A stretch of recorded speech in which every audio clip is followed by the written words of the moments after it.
চাচার বাংলাদেশ সবার। বাংলাদেশ একটি অসাম্প্রদায়িক বাংলাদেশ, কিন্তু আমরা বিগত সময়গুলোতে যদি দেখি এই আওয়ামী লীগ দোসর যারা আছে তারা ধর্ম ব্যবসার নামে মানে ধর্মকে পুঁজি করে বারবার তারা রাজনীতি করে এসেছে। বিগত সালগুলোতে যদি আমরা দেখি তারা নিজেরাই জ্বালাও পোড়াও করেছে এবং বিভিন্ন রাজনৈতিক দলের নামে চালিয়ে দিয়েছে। আবার ধর্মকে পুঁজি করে তারা বিভিন্ন গুজব ছড়িয়েছে। এর এই প্রেক্ষিতে আমরা দেখেছি তারা বিভিন্ন পায়তারা করেছে 5ই আগস্টের পরে এই বাংলাদেশকে অরাজকতায় নিয়ে যেতে। আমরা দেখেছি তারা আনসার লীগ, দাবি লীগ, গার্মেন্টস কর্মী league, loan league, battery league, pedal league, বিভিন্ন লীগ নামে এই বাংলাদেশের বুকে অস্থিরতা চালানোর পায়তারা করেছে।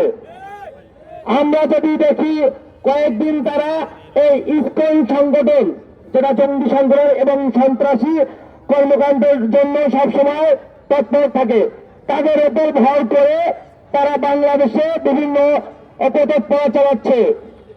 আমরা যদি এই চিন্ময়কে দেখি, সে বলে কি আওয়ামী লীগকে পুনর্বাসন করবে নাকি সে, তাহলে বোঝেন যে আমাদের এই হিন্দু ভাইদের ধর্মের থেকে ব্যবহার করে তার কোন জায়গায় হানা দেওয়ার চেষ্টা করেছে। ধর্ম কখনো জঙ্গি বা সন্ত্রাসী তৎপরতা সাপোর্ট করে না, কিন্তু আমরা যদি দেখি গতকাল যখন আমাদের আলিফ ভাই শহীদ হয়েছে, তারপরে বিভিন্ন স্কুলের সদস্যরা বিভিন্নভাবে ফেসবুকে বিভিন্ন কথা বলেছে, উস্কানিমূলক কথা দিয়েছে এবং একজন মানুষকে জবাই করে তারা উৎসাহ প্রকাশ করেছে, যেটা আসলে ঘৃণার এবং নিন্দনীয়। এবং আমরা যদি দেখি যে এই সুশীল লীগ বা সুশীলগিরি 5ই আগস্টের আগে কত হত্যাকাণ্ড ঘটেছে বাংলার বুকে, কিন্তু তারা কখনো কথা বলে নাই। কিন্তু আমাদের আলিফ ভাইও যখন শহীদ হয়েছে তখন তারা কথা বলে নাই। কিন্তু যখন এই সন্ত্রাসী সংগঠনের মদতদাতা চিন্ময়কে গ্রেপ্তার করা হয়েছে, তারা বিভিন্ন ছলাকলে আবার বাংলাদেশকে অশান্ত করার জন্য অপতৎপরতা চালাচ্ছে। 56 মতো লোক যে লেজবিকে পালিয়েছে ভারতে, সেও কথা বলে এই চিন্ময়কে নিয়ে। তাহলে আপনারা ভাবেন যে আওয়ামী লীগ, ছাত্রলীগ যারা কিনা জঙ্গি গোষ্ঠীকে সমর্থন করে, আপনারা কি চান এই জঙ্গি গোষ্ঠী আবার বাংলাদেশে মাথা উঠে দাঁড়াক? আমরা চাই এই জঙ্গি গোষ্ঠী বা ধর্মের নামে যারা সন্ত্রাসী কর্মকাণ্ড চালাবে তাদের জায়গায় বাংলার বুকে আর হবে না, হবে না, হবে না। আমি আওয়ামী লীগ দোষকদের বলতে চাই, আপনারা আপনাদের নেত্রীর কাছ থেকে শিখুন।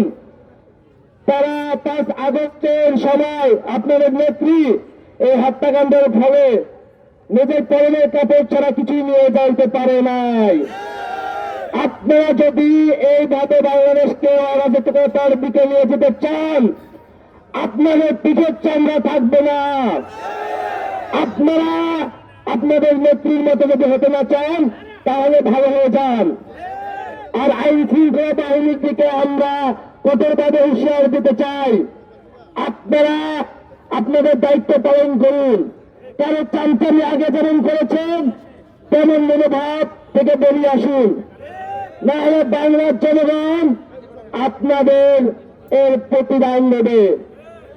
এই বলে আমার সংক্ষিপ্ত বক্তব্য আমি শেষ করলাম। ধন্যবাদ।